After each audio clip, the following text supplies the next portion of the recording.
Olá, pessoal. Podemos começar a aula, então? Hoje a aula do Dr. Luiz sobre alarmes na UTI. Pessoal, boa tarde a todo mundo. Acho que para quem não me conhece, eu sou o Luiz Carlos, sou um dos assistentes aqui das UTIs clínicas. Hoje a gente vai começar a conversar sobre esse tema que eu acho que é bastante importante. Bom, quando a gente pensa numa unidade de terapia intensiva, acho que o que vem à mente é um local onde a gente tem pacientes críticos, pacientes muito graves, que ou estão recebendo algum suporte avançado de vida, ou tem um risco muito grande de necessitar de algum suporte avançado de vida. E uma boa parte do que a gente faz na UTI tem a ver com a monitorização desses pacientes, justamente com o objetivo de identificar situações adversas o mais rápido possível e permitir que a gente consiga fazer intervenções em tempo hábil. Essa monitorização, ela passa pela ativação de alarmes. Então, é algo que é inerente ao cuidado diário do paciente em UTI. Quando a gente pensa como que seria o funcionamento de um alarme ideal, de um alarme perfeito, eu acho que essa aqui é a sequência que faz mais sentido na minha cabeça. Quer dizer, o paciente tem alguma alteração clínica, essa alteração, ela leva a uma modificação de algum sinal vital, posteriormente, esse sinal vital alterado leva à ativação de um alarme, imediatamente alguém escuta esse alarme e vai até o leito, ver o que está acontecendo, e uma vez que esse profissional foi até o leito e viu que o paciente teve uma alteração clínica, ele gera uma intervenção e o paciente melhora. Acho que essa seria a sequência de eventos para a gente dizer que um alarme é ideal, é perfeito. Então, resumindo, a gente teria um alarme que tem uma alta sensibilidade, uma alta especificidade, um tempo de resposta curto e que gera intervenções. Será que os nossos alarmes são assim? Bom, eu trouxe aqui para vocês alguns estudos, vocês vão perceber que a imensa maioria desses estudos foi feito por enfermeiros e não por médicos. Assim, a gente acaba focando muito em coisas fisiológicas que não mudam nada para o doente, e isso aqui que realmente é importante para o doente, você vê que a maioria dos estudos não é de equipe médica, é de equipe, principalmente de enfermagem. Mas esse aqui foi um estudo que incluiu 12 UTIs, foi um estudo na Alemanha. Eles usavam um software que captava todos os alarmes do monitor. E eles vigiaram um total ali de quase 1.000 horas, né? Com quase 6.000 alarmes, dava uma média de 6 alarmes por hora. Na análise deles, 40% dos alarmes eram tecnicamente falsos. Então, por exemplo, o paciente que estava tomando banho, que estava sendo mobilizado, ou que um eletrodo soltou, e 60% dos alarmes realmente tinham uma alteração de sinal vital associada. Só que desses 60% de alarmes verdadeiros, só 15% tinham alguma implicação real, eram alarmes realmente significativos. A maior parte refletia situações que não eram significativas, ou então até refletiam alguma alteração do quadro do doente, mas sem necessidade de intervenção.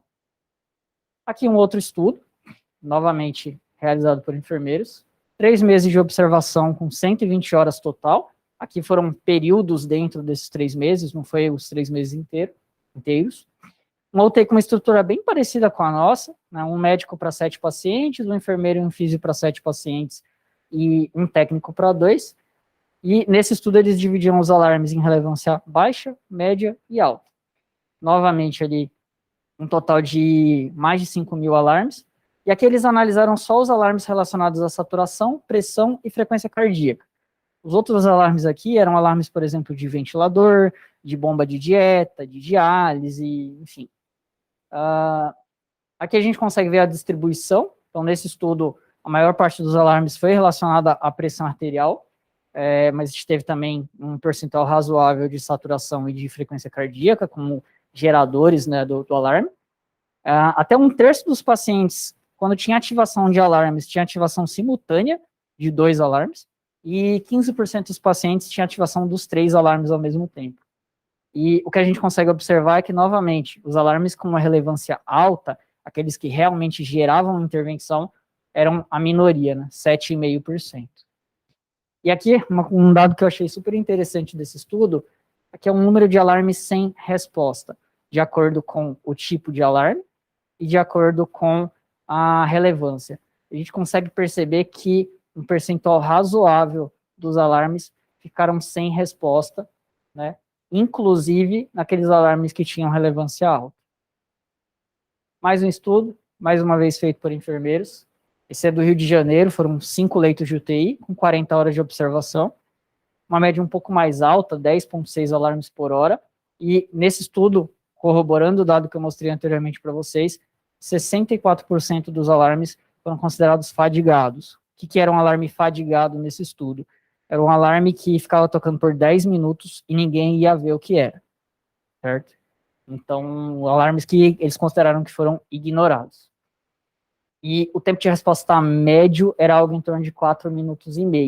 Mas aqui, eles registraram o que os profissionais faziam quando eles chegavam para ver esse alarme.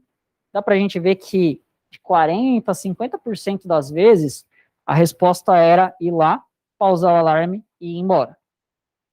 Na minoria das vezes, houve alguma intervenção, como, por exemplo, reposicionar um tubo, administrar alguma medicação, ou mudar, por exemplo, titular alguma medicação. Né? Alguns pacientes a gente tinha mudanças ali na posição dos sensores, troca de eletrodos, mas a resposta mais comum era pausar o alarme e fazer outra coisa. Mais um estudo, mais uma vez enfermagem, 21 horas de observação numa UTI geral de Juiz de Fora. E aqui eu trouxe para vocês o tempo médio de resposta. O que eu achei interessante aqui nesse estudo foi aqui, ó, KVO. Mais ou menos 1/4 dos alarmes foi relacionado a bombas em KVO, e a gente vê que o tempo de resposta é algo em torno de 5 minutos. Imagina um paciente que está usando 1 micrograma quilo minuto de NOR, que a bomba entra em KVO, você esperar 5 minutos para ir lá ver o que está acontecendo, esse paciente provavelmente vai parar ou vai ficar extremamente instável. Dá para ver que, na média dos outros alarmes, os tempos de resposta também foram bem elevados, né? Em torno de 9, 10 minutos. Tudo isso para mostrar para vocês que os nossos alarmes, o alarme real, eles têm sim uma alta sensibilidade, eles disparam muito, só que eles têm uma baixíssima especificidade. O valor preditivo positivo de qualquer alarme que a gente tem hoje em dia na UTI é muito baixo. Isso gera um tempo de resposta longo, as pessoas demoram muito para ir ver por que o alarme está tocando, e na minoria das vezes isso gera alguma intervenção, gerando uma impressão de inutilidade desses alarmes. Essa impressão de inutilidade não está vindo da minha cabeça. Assim, esse aqui foi uma revisão sistemática que avaliou qual era a impressão que a equipe tinha sobre os alarmes. Eles incluíram, se não me engano, 7 ou 8 estudos, estudos todos meio qualitativos, meio subjetivos, e o que eles observaram? Que os alarmes, eles eram responsáveis por uma carga considerável do trabalho da equipe de enfermagem, algo em torno de 1/3 do trabalho dos enfermeiros era simplesmente de checar alarmes, de reposicionar eletrodos, enfim, de ver o que estava acontecendo quando o alarme tocava. Existia uma impressão geral de baixa confiança da equipe em relação aos alarmes. Uma coisa que muitos enfermeiros apontaram nessa revisão é que eles se sentiam inseguros para mudar os valores que estavam setados ali no monitor. Então, eles sentiam que existia uma falta de treinamento em relação a ajustes de alarmes, e por conta dessa falta de treinamento, eles acabavam não mexendo nos parâmetros, e o alarme continuava tocando, e também uma impressão geral de que o excesso de alarmes, na verdade, atrapalhava o cuidado. Além disso, existe uma outra questão relacionada a essa ativação excessiva de alarmes, que é a questão do ruído. A gente sabe que a OMS recomenda que o ruído nas UTIs fique dentro ali de 35, 40 decibéis durante o dia, e algo em torno de 30 decibéis durante a noite. E a gente tem já dezenas de estudos mostrando que isso aqui é um sonho, assim, não existe. O ruído nas UTIs é muito mais alto, muito mais elevado do que isso. Existem vários fatores que podem justificar esse ruído, uma conversa entre equipe, portas abrindo e fechando, alguns próprios dispositivos, por exemplo, o catéter de alto fluxo, mesmo o ventilador mecânico muitas vezes gera ruído, telefone, TV e por aí vai. Mas certamente uma parte razoável da quantidade de ruído que é gerada na UTI está relacionada com os alarmes, né? Isso tem consequências. A gente tem já evidências na literatura mostrando que esse ruído excessivo na UTI gera mais estresse, atrapalha o sono dos pacientes, pode ter até alterações, pode levar a alterações neurovegetativas, alterações de pressão arterial, de frequência cardíaca, e talvez tenha até um impacto negativo no desfecho dos pacientes, certo? Então, só para exemplificar aqui para vocês, esse aqui foi um estudo que incluiu 71 pacientes. A ideia desse estudo era incluir pacientes que tinham dificuldade de dormir na UTI e tentar identificar quais que foram os principais fatores relacionados a essa dificuldade de sono, né, esse sono alterado. Eles viram que a imensa maioria desses pacientes incluídos tinham sono alterado e a causa mais comum, o estressor mais comum para essa alteração de sono foi ruído excessivo. Nessa UTI, eles registraram níveis de ruído variando de 40 a 80 decibéis, com uma média de 62, que é só o dobro do que a OMS recomenda. Aqui um outro estudo, aqui era mais focado na parte física mesmo do nível de ruído, mas para a gente ver que na média, ao longo de todos os períodos do dia, né, aqui é dia, tarde, noite e a média, a gente percebe que o nível de ruído fica ali, o médio fica em torno de 50, 60 decibéis, podendo chegar até 90, 80 decibéis e tendo picos eventuais que chegam a 110 decibéis. Então, para exemplificar para vocês, para ficar um pouco mais objetivo, aqui seria o que a OMS recomenda, né? Seria o barulho habitual de uma casa, o vento soprando, as folhas farfalhando, né?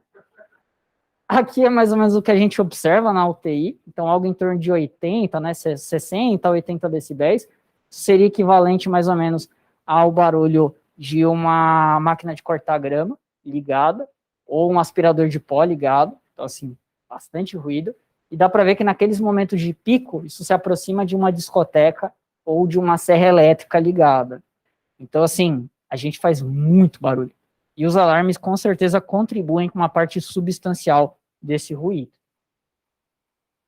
Então quando a gente junta um número excessivo de alarmes, um nível elevado de ruído, alarmes que são pouco assertivos, quer dizer, raramente eles implicam alguma mudança clínica, uma baixa confiança da equipe, justamente porque dá aquela sensação de que o alarme não muda a conduta, falta de treinamento e de educação continuada e sobrecarga de trabalho, a gente tem o que a gente chama de fadiga de alarmes.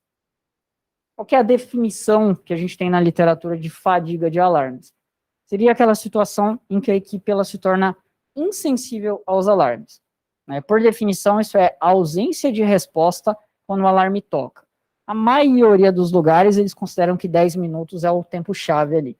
Se ninguém vai ver um alarme tocando durante um período de 10 minutos, aquele alarme é considerado fadigado, e você considera que aquela equipe tem algum grau de fadiga de alarme. Essa ausência de resposta, obviamente, ela pode gerar risco para o paciente, porque talvez em 9 de 10 vezes o alarme vai tocar porque tem um eletrodo solto ou porque o oxímetro saiu do dedo, mas alguns desses pacientes pioraram clinicamente. Alguns desses pacientes têm alterações clínicas graves e essa ausência de resposta pode impedir que você identifique e corrija essas alterações. Para vocês terem uma ideia, existe uma estimativa do FDA que entre 2005 e 2008 tiveram 566 mortes relacionadas à fadiga de alarmes. Isso claramente é subestimado. O número real deve ser muito maior que isso, porque é uma condição que muito provavelmente a gente subdiagnostica. Né? Eles estimam também que a partir de 2009, você tem pelo menos em torno de 70 a 80 mortes por ano, também relacionadas à fadiga de alarmes.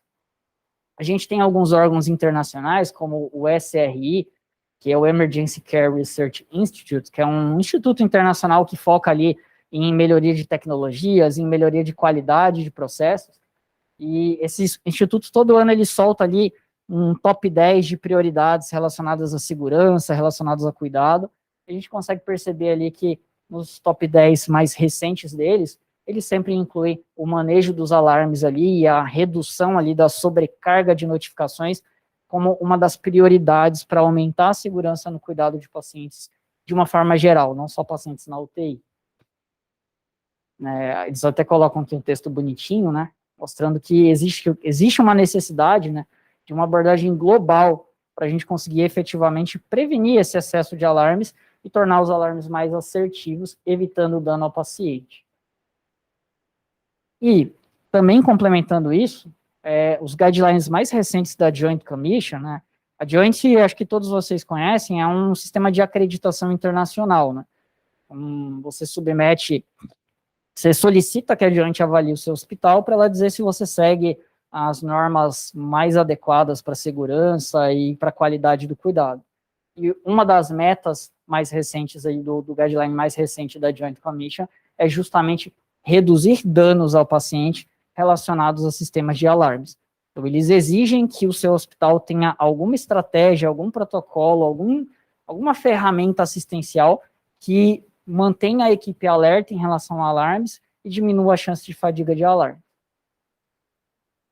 Bom, se a gente sabe que isso é importante, se a gente sabe que os nossos alarmes não são perfeitos e que a fadiga de alarmes pode causar dano aos pacientes, então a gente tem que tentar procurar estratégias para tornar os nossos alarmes mais eficientes. Via de regra, essas estratégias elas passam por tentar diminuir o número de alarmes que não são significativos, quer dizer, tentar fazer com que o alarme só toque quando você tem realmente uma condição clínica que exige intervenção, aumentando assim o valor preditivo positivo dos alarmes. Isso vem associado, vem meio que intrincado ali com o treinamento da equipe e um treinamento que não pode ser pontual, que tem que ser de forma continuada. Não adianta você dar um treinamento e nunca mais aparecer ali. Tem que ser algo que acabe se tornando uma parte da cultura da unidade, para você efetivamente reduzir o número de alarmes sem significado clínico e tentar aumentar a atenção da equipe quando algum alarme toca. Esse tipo de melhoria, ele é possível, tá? Isso não é algo abstrato, isso já foi feito. Eu trouxe aqui alguns exemplos de estudos que avaliaram isso. Então, esse aqui, por exemplo, foi um estudo controlado randomizado, que randomizou as enfermeiras para ou um treinamento habitual, ou um treinamento específico focado ali no manejo de alarmes. Era um treinamento que durava em torno de 12 semanas. O desfecho primário era um questionário relacionado à fadiga de alarmes, mas eles incluíam também, entre os desfechos, o número de alarmes ativados. O que esse estudo observou foi que os enfermeiros que passaram por esse treinamento focado ali no manejo dos alarmes, eles tiveram índices melhores no questionário relacionado à fadiga de alarmes, mas principalmente, acho que porque isso é meio esperado, se você faz uma intervenção para as pessoas prestarem mais atenção em algo, muito provavelmente se você aplicar um questionário sobre aquilo, as pessoas vão melhor, né? Eu acho que o desfecho mais importante desse estudo é isso aqui, é a redução do número total de alarmes, principalmente aqueles alarmes sem impacto clínico. O que a gente consegue ver o número total de alarmes, o verdinho aqui foi o grupo controle e o amarelo o grupo intervenção. E dá para ver que o número total de alarmes reduziu, né, caiu ali mais ou menos uns 30%, mas quando você pega os alarmes sem significado clínico, os alarmes que não necessitavam de nenhuma intervenção, essa redução beira ali os 50%. Ou seja, com um treinamento, você consegue diminuir o número de alarmes.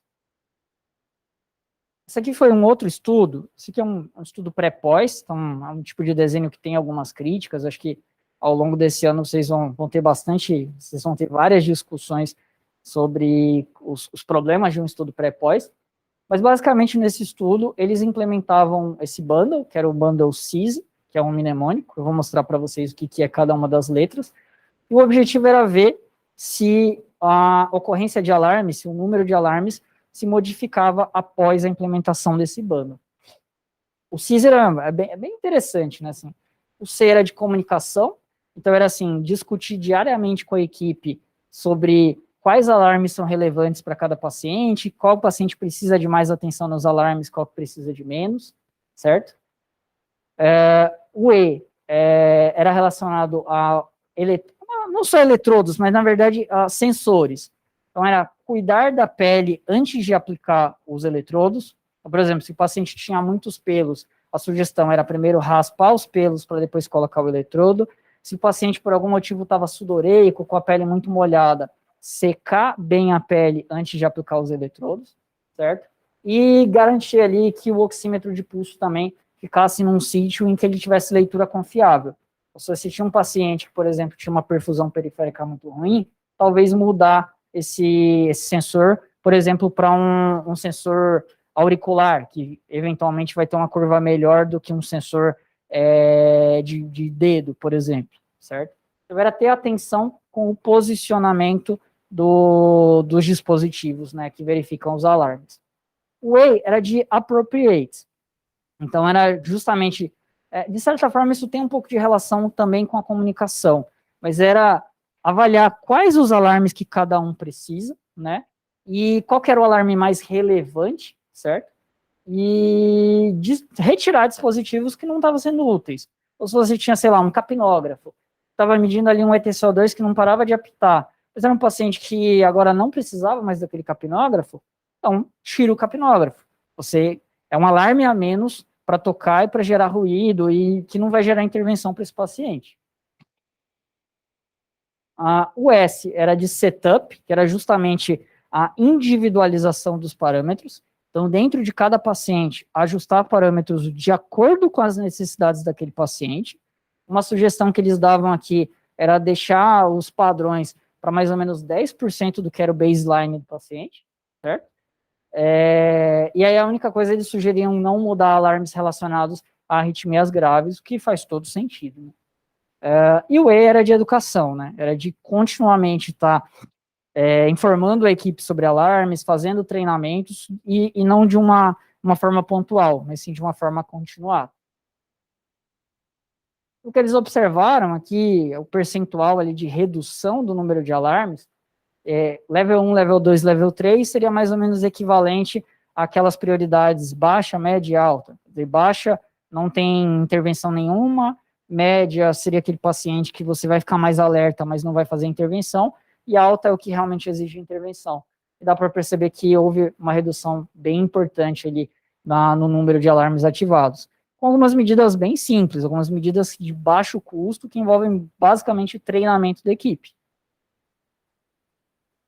Esse foi um terceiro estudo que também avaliou um bundle, só que eles usaram um bundle bem mais simples, né? Uma intervenção bem mais compacta, vamos dizer assim. Basicamente, eles fizeram uma análise retrospectiva dos dados daquela unidade, e eles identificaram os 3 principais problemas relacionados ao manejo de alarmes. E eles montaram um bundle direcionado para esses 3 principais problemas, certo? Novamente, eles também avaliaram a equipe com um questionário sobre fadiga de alarmes e também a quantidade de alarmes acionados. Aqui era o bundle, né? Então, assim, as 3 intervenções, era esse Standard Preparation, tem a ver com raspar pelo para colocar eletrodo, secar a pele, quer dizer assim, garantir que o local onde você vai colocar os eletrodos está adequado. O segundo item era a mudança diária desses eletrodos, então, todos os dias a equipe ia lá e trocava.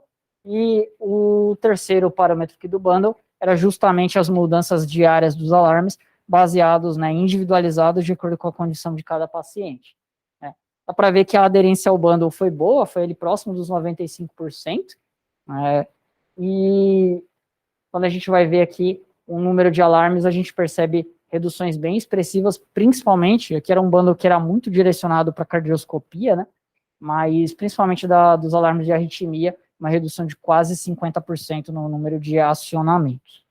Então, assim, dá para a gente melhorar. Com estratégias simples, com coisas simples, baratas, sem custo adicional, e principalmente com treinamento da equipe, é possível a gente diminuir o número de alarmes que estão sendo acionados, diminuir o ruído na UTI e, consequentemente, tentar aumentar a assertividade desses alarmes, certo?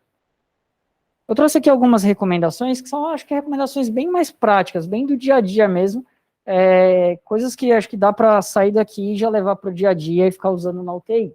Né?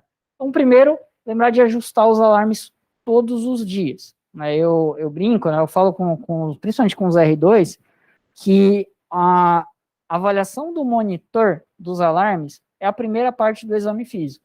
Você entra no leito, lava as mãos ou passa álcool e vai direto no monitor. Aí você olha o monitor, vê como estão os alarmes e ajusta de acordo com como aquele paciente está naquele momento. Isso, acho que junto com a avaliação das bombas, Tem que ser a parte inicial do nosso exame físico. Antes da gente sequer tocar no paciente, a gente passa no monitor e nas bombas. Aí depois a gente vai para o paciente. Comecem a fazer isso no dia a dia e vocês vão perceber que vai ter muitas situações que vocês vão conseguir identificar e corrigir simplesmente fazendo isso.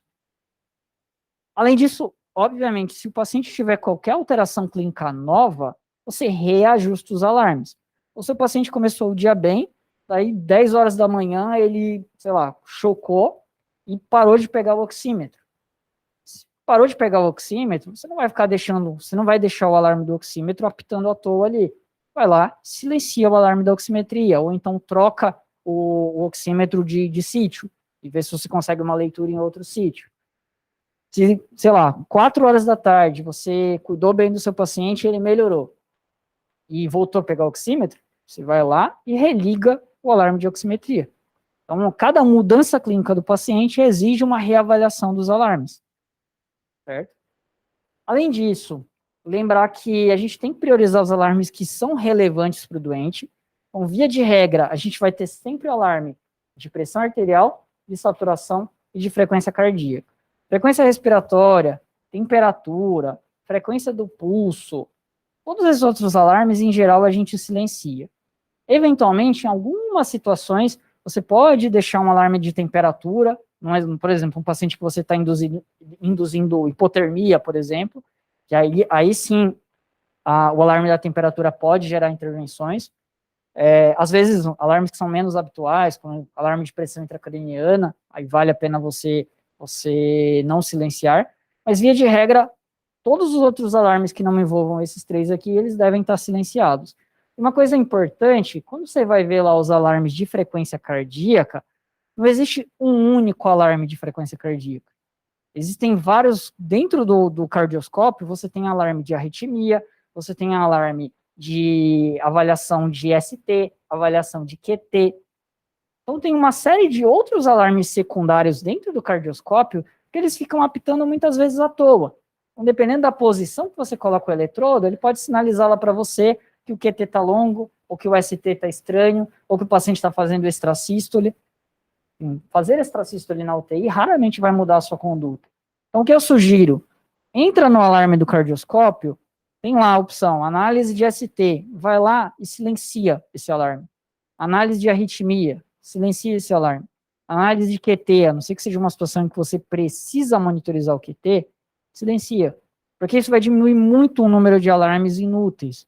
E realmente o alarme vai tocar se o paciente ficar bradicárdico ou taquicárdico, ou se ele tiver uma arritmia grave, que aí realmente taquicardia ventricular, fibrilação ventricular e assistolia, o monitor sempre toca.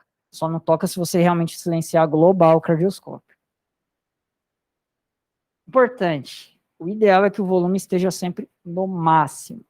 A ideia é que você reduza o número de alarmes, mas quando o alarme toque, seja por uma situação relevante e faça com que as pessoas que estão ali próximas se levantem e vão lá ver o que está acontecendo. Então, se o alarme estiver baixinho, muitas vezes ele vai tocar e a equipe não vai nem perceber, ainda mais se tiver muito ruído na UTI. Então, isso é outra coisa importante. A ideia é diminuir o número de alarmes, é diminuir o grau de ruído, mas quando o alarme tocar, ele tem que incomodar. Ele tem que ser como se estivesse martelando alguma coisa ali na sua cabeça para você levantar e ir lá ver o que está acontecendo. E aí, uma outra coisa, na verdade está no próximo slide, aqui eu já conversei, né, individualizar e parte do exame físico. Uma outra coisa diz respeito ao que você vai fazer em relação à ativação de um alarme. Lembra do estudo que eu mostrei lá, né, assim, a maioria das vezes a conduta frente a um alarme era silenciá-lo. Essa é uma conduta que me parece inadequada, sabe? Na maior parte das vezes o alarme ele tem que gerar intervenção. Então, é importante ter essa atenção de, se o alarme tocou, eu preciso fazer alguma coisa. Esse alguma coisa pode ser mudar alguma coisa em relação ao tratamento do paciente, então gerar, por exemplo, uma intervenção clínica, que seja aumentar a droga vasoativa, aumentar a FiO2, administrar algum medicamento. Ela pode ser também correção de questões técnicas, então eu chego lá, o paciente está um RAS mais 2, sei lá, um TCE numa fase um pouco mais crônica que está agitado no leito, ele está todo emaranhado na monitorização. Não adianta eu ir lá e só silenciar o alarme. Se eu fizer isso, daqui a 2 minutos vai tocar de novo. Então, entra no leito, troca os eletrodos, reposiciona, né? Vamos fazer alguma correção de questões técnicas para evitar que o alarme fique tocando desnecessariamente de novo. Ou, se os alarmes estão adequados, né, a monitorização está adequada, mas aquele alarme não tem significância clínica, eu não vou fazer nenhuma intervenção baseada naquilo, eu tenho que reajustar esse alarme. Sei lá, eu tenho um paciente obeso que, quando dorme, está saturando 70%, mas ele tem a apneia do sono, eu não vou fazer nenhuma intervenção a mais, porque eu sei que quando ele dorme, ele satura 70% e ele é assim como ele está aqui no hospital, ele é assim em casa. Então, vai lá e ajusta o seu alarme para um valor menor que 70%, né? Porque senão o alarme vai ficar tocando o tempo todo e você não vai fazer nada diferente, certo? Outra coisa é a orientação da equipe. Então, é importante a gente sempre manter uma comunicação com o restante da equipe e avisar de forma constante para a equipe modificações que você fez nos alarmes. Então, tanto no sentido de dizer, olha, o alarme tocou e eu fiz isso, como também quando você ajustar o alarme, se você ajustar um parâmetro, avisar, olha, eu deixei o alarme em tanto. Isso cria na equipe uma sensação de que os alarmes importam. E existe uma chance de, com isso, a equipe ficar mais atenta ao acionamento de alarmes. Outra coisa, como eu falei, a ideia é que os alarmes, eles incomodem. Então, a ideia, o alarme tocou, você levante e vai ver o que está acontecendo. E, nesse sentido, dá para dizer que nós somos exemplos. De certa forma, nós, enquanto intensivistas, nós servimos como um espelho, um termômetro para a equipe. Então, se um alarme está tocando na sua frente e você está lá vendo fotinho no Instagram, por que o técnico de enfermagem vai parar o que ele está fazendo para ir checar o alarme? Então, de certa forma, as nossas ações na UTI, elas servem como um espelho para o restante da UTI. Então, se a gente sempre for checar de imediato, tomar alguma conduta e avisar a equipe, isso vai criando uma cultura no ambiente de que a gente precisa se importar com os alarmes.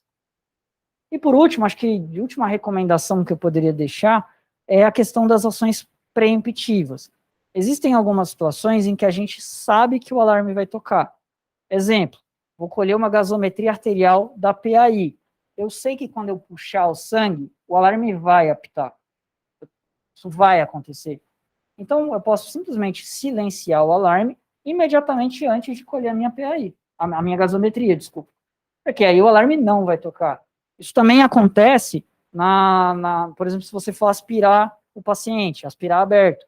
Quando você vai desconectar o paciente do ventilador, silencia o alarme. Porque você sabe que você vai desconectar e se você não silenciar o alarme, vai tocar um alarme.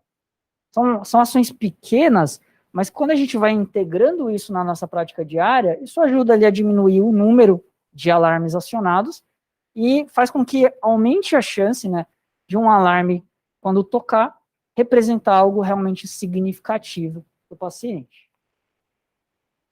Também vale para banho, por exemplo. Vou dar banho no paciente, vou mexer ele, não sei, em situações extremas, que eu acho que ele pode ficar instável durante o banho, silencia a monitorização toda, dá o banho, depois religa. Bom, por fim, acho que só então resumindo tudo que a gente discutiu ao longo dessa aula, lembrar que os alarmes, eles são essenciais no cuidado do paciente crítico, porém, do jeito que os nossos alarmes funcionam, eles ativam muito e eles ajudam pouco. E eles também geram muito ruído na UTI, certo? Tudo isso contribui para que ocorra a fadiga de alarmes, e essa fadiga de alarmes, ela pode gerar dano para os pacientes, né? Isso posso contar de alguns casos que a gente teve na UTI de pacientes que morreram por conta disso, né? Porém, não é de todo ruim, existem formas da gente melhorar isso, né? Existem estratégias que são relativamente simples, relativamente baratas, elas só exigem realmente engajamento da equipe e treinamento continuado. Gente, era isso que eu tinha para dizer para vocês. Obrigado. E, como diria o Marcelo, tirem suas dúvidas. Essa é uma aula bem mais light, assim. A última que eu dei foi de acoplamento ventricular arterial. Essa foi um espeto, assim, pesado.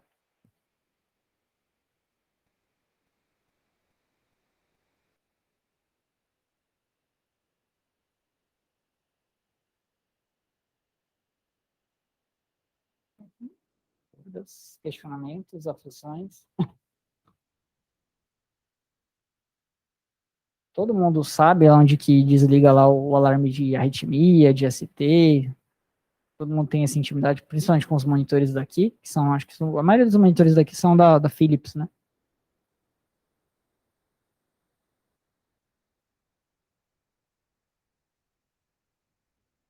Hum. Deixa como classificar. Um medo que eu tenho de mexer nos alarmes e mudar isso é que eu sou meio cabeça de vento. E às vezes acontece de esquecer de passar essa informação para o próximo ou esquecer de voltar para o normal. Por exemplo, sei lá, um cara que eu acho que naquele momento, sei lá, acabei de entubar, tá covidão mal, que vai desaturar mesmo, e foda-se, deixar para arrumar o alarme tá debaixo de, sei lá, 70%, porque o cara não vai fazer mais que isso. Uma dúvida que eu, um medo que eu tenho é, tipo, dali 1, 2 horas o cara tá melhor, tá saturando um pouco melhor, e eu quero saber se o cara voltar a saturar 70%. Ou então, quando eu passar meu plantão, eu quero que o colega saiba disso. Alguma ferramenta para, tipo, na passagem de plantão, isso ser passado um para o outro, sabe? Não sei se eu... Sim, tem algumas ferramentas sistemáticas, né, para passagem de plantão, que eu recorde, elas não falam especificamente sobre o alarme, né? Mas eu acho que o principal aí é a questão da repetição. Aquilo virar medular, aquilo virar realmente parte do... Quer dizer, toda vez que eu vou olhar o paciente, eu olho o alarme. Toda vez que eu vou olhar o paciente, eu olho o alarme. Se você começa a repetir isso, repetir isso, repetir isso, vira um negócio automático, sabe? Assim, você se torna até meio maníaco dos alarmes, sabe? E acho que é muito mais essa questão dessa repetição constante do que alguma ferramenta, algum protocolo específico, sabe? Eu trabalhei no hospital que tinha um protocolo de alarmes. Então, existia uma fichinha que ficava na porta do leito do paciente. Essa ficha tinha os alarmes padrões. Então, o paciente internou. Inicialmente, os alarmes eles eram configurados de uma forma padrão, que tinha intervalos que a equipe lá considerava segura para aquele paciente. Se você identificasse que algum desses alarmes precisava de alguma modificação, você ia lá, conversava com a equipe, fazia a modificação na ficha, fazia a modificação no monitor, e aí o médico e o enfermeiro tinham que carimbar que teve uma modificação. E se envolvia ventilador mecânico ou saturação, o físio também tinha que carimbar. E assim, falar para vocês, não era uma maravilha, mas deu para perceber que ao longo de algumas semanas ou meses, a equipe começou a prestar muito mais atenção nos alarmes. E, de uma forma geral, o nível de ruído e o nível de alarmes inúteis acabou diminuindo, sabe? Mas, de qualquer forma, mesmo nessa fichinha, isso envolve uma reavaliação constante. Então, pode ser que você acabou de entubar, você vai fazer um ajuste ali para um valor mais baixo, daqui a 2 horas você vai ter que reajustar de novo. Então, ainda assim, você tem que pensar naquilo de novo, né? E eu acho que esse pensar de novo é muito de hábito mesmo, sabe? De você começar a repetir aquilo o tempo todo, todos os dias, isso se torna algo medular para você, sabe?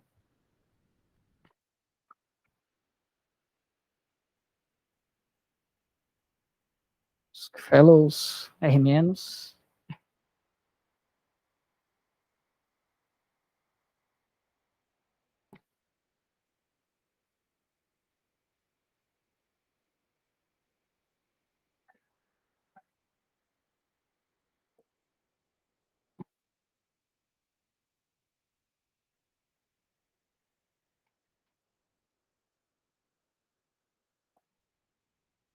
que é o mais comum.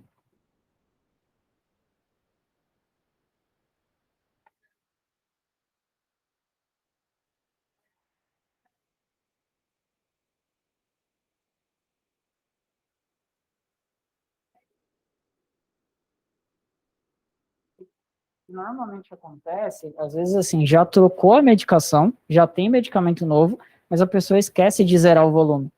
E aí a medicação tá lá, mas a bomba entende que a medicação acabou. Aí ela para de funcionar. Entendeu? Ela mantém um fluxo de 2 ml hora, que é um fluxo mínimo só para lavar o acesso.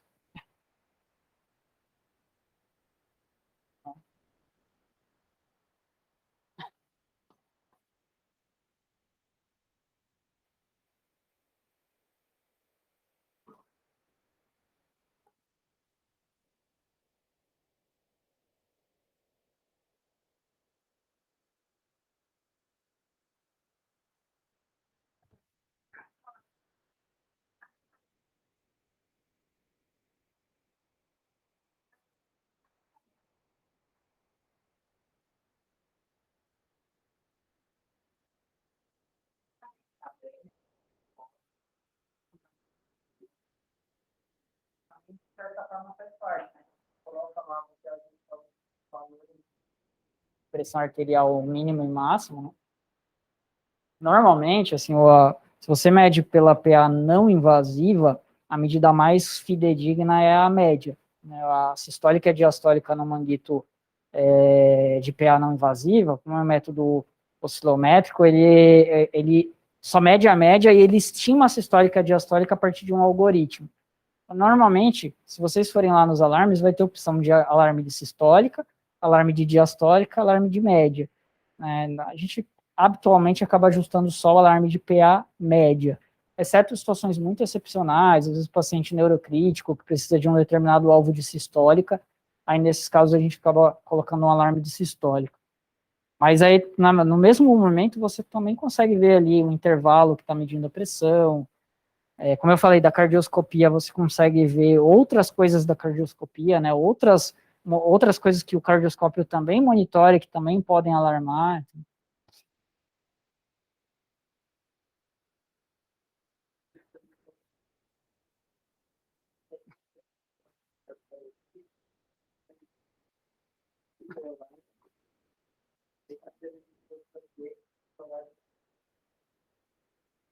Dava bronca toda semana nos meninos.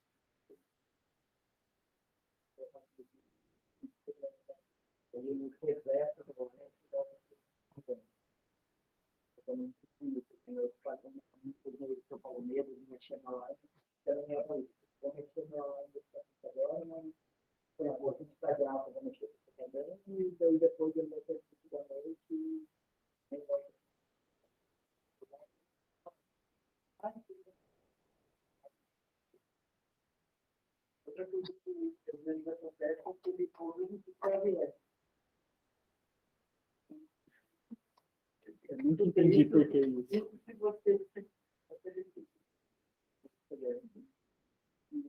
Isso dá para desabilitar, né? Imagina você lá deitado na UTI há vários dias, só olhando o teto, seu quarto está sem TV, e aquele negócio fica martelando na sua cabeça. Então, realmente isso dá para silenciar, né? Pode ficar em nada. Bom, pessoal, acho que era isso. Essa é uma aula que, como eu falei, ela é mais curta mesmo. Acho que tentei trazer o que eu encontrei de evidências mais importantes. Vocês percebem que não tem nenhum estudo grande sobre esse assunto. Eu diria que, de certa forma, é um tema bastante negligenciado, né? Especialmente pelos médicos, né? Por perceber que praticamente tudo que eu trouxe de estudos foram estudos feitos por enfermeiros, estudos publicados em revistas de enfermagem, porque é um tema que, particularmente, os médicos não têm muito interesse. Assim. A gente não tem grandes estudos, mas eu acho que é um dos processos que a gente tem dentro da UTI que tem um potencial de melhorar o cuidado dos nossos pacientes, sabe? É o nosso ambiente, exatamente. É.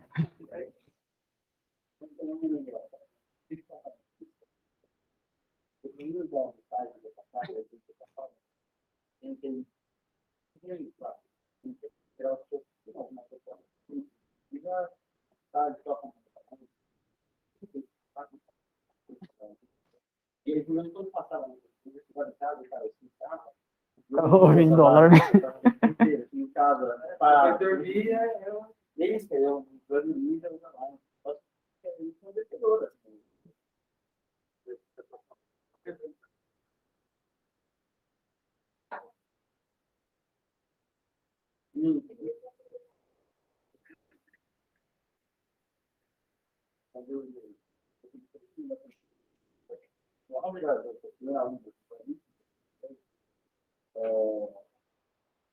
uma certa frequência, o paciente você não escuta, os pecados estão sendo acabados por estado conectados no computador. No Covid, eu acho que foi um dos momentos que mais precisou da gente olhar para os alarmes, assim, porque hoje em dia o alarme toca, ela vê, a maioria das vezes não é nada. No Covid, alarme tocando era alguém morrendo. Assim, o alarme tocou, cara, corre.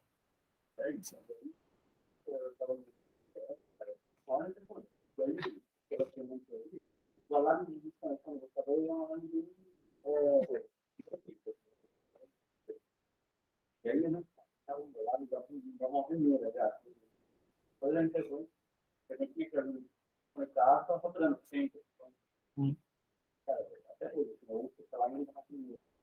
Muitas vezes a gente uma vez está vazando, tá?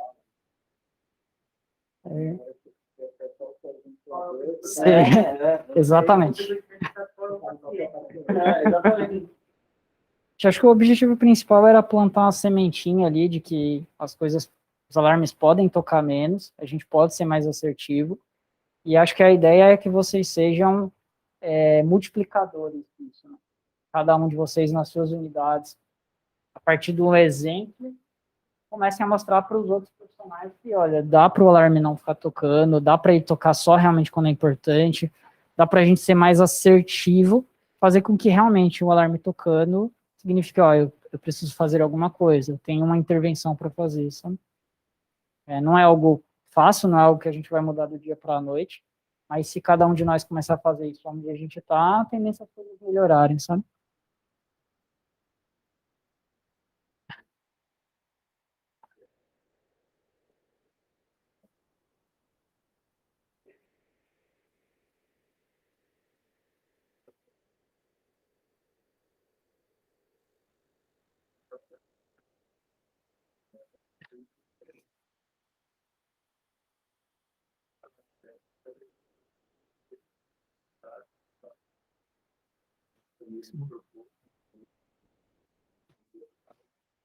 Sim, sim.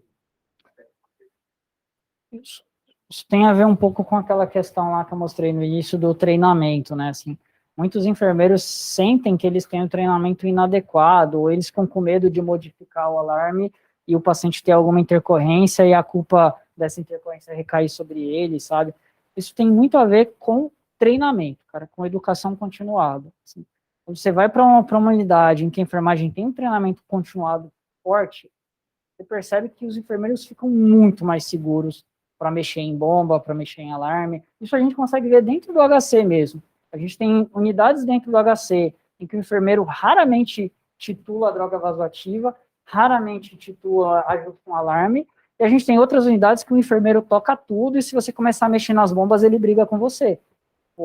Eu que faço isso, isso é a minha função. Deixa que eu controlo. Quanto que você quer de pressão? Então, vai chegar nisso, entendeu? Mas é uma coisa que tem a ver muito com o treinamento, e realmente não basta você implementar o protocolo e não fazer um programa de educação continuado, sabe? Como eu falo assim, acho que intervenções pontuais dificilmente resolvem isso, né? Tem que ser continuamente, a cada, pelo menos uma vez por mês, ter reminders daquilo, ter retreinamentos daquilo, para a equipe ficando mais segura e isso aos poucos ir mudando a realidade da UTI, sabe?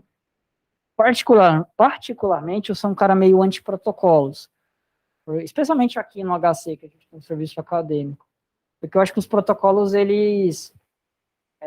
você tem uma tendência para média, mas você deixa de ver muita coisa importante se você só olha para o protocolo, entendeu? E eu acho que não precisa ter um papel para a pessoa carimbar, basta ter a parte da educação, sabe? Se tiver a parte da educação do treinamento, coisas melhoram, tá? Não é carimbar um papel, é que o gestor ele precisa daquele papel para ele quantificar quantas vezes o alarme foi ajustado, para ele ver tempo de reação. Então, para o gestor, para o cara que só está vendo planilha no Excel, o papel é importante, mas eu acho que para o paciente mesmo, o que importa é a equipe estar treinada, sabe?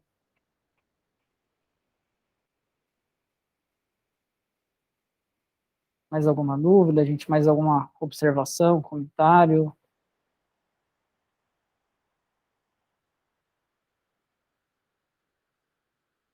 Então, como diria o Marcelo, vamos almoçar.